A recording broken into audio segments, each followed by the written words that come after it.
案就是去互质疑，诈领到立法院的助理费。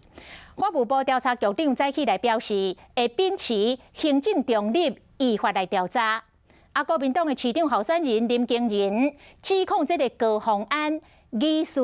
违法来耍用助理的薪水作为私人的小金库，本地是要去甲检举，要交出着证据，但是煞雄雄大党歪去了，讲决定要来保留资料，也毋过也是有媒体透过吹哨者摕到这个资料，这是高虹安办公室的小目，总共15页，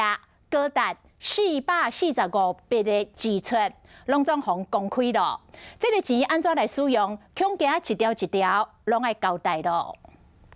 拜二原本要去北基站提供检举资料的林经仁行程雄雄改变，无已经宣告暂时休手。不过，就伫暗时，有媒体讲，也是透过管道得到业了者提供予林经仁对外献供的共一份高虹安办公室内部考作项目、有发票单据等等完整的资料和档案。15页内部考作全部公开，收集项目有445笔，连高虹安洗头订30本高虹安家己写的名次、过台名这本册等等，拢是这个考作纳钱。15页的这个明细资料，跟您原本要交给检调的资料是同一份吗？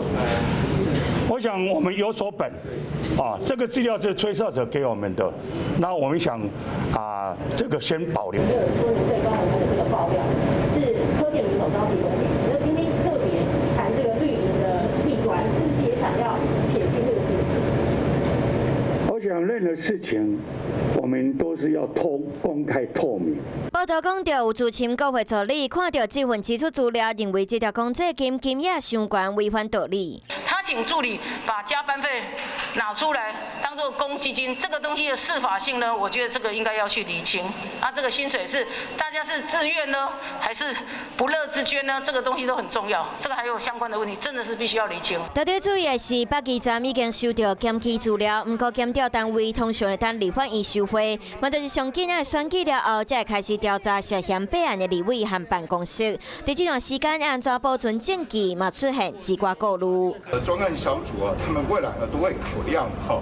所以这个应该是不是问题的。那么有关于民众的检举资料，我们已经发交给北基站，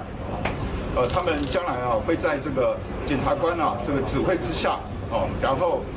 依照既有的这个侦查的程序来进行调查。规件风波的主角高虹安和竞选办公室到今也未做出回应。虽然目前高虹安声明办公室公积金的来源是几位办公室干部体谅国会业务真重真艰苦，家己出钱来赞助公用，绝对不是个人的小金库。不过事实是安怎？检调表示会维持行政中立的立场来。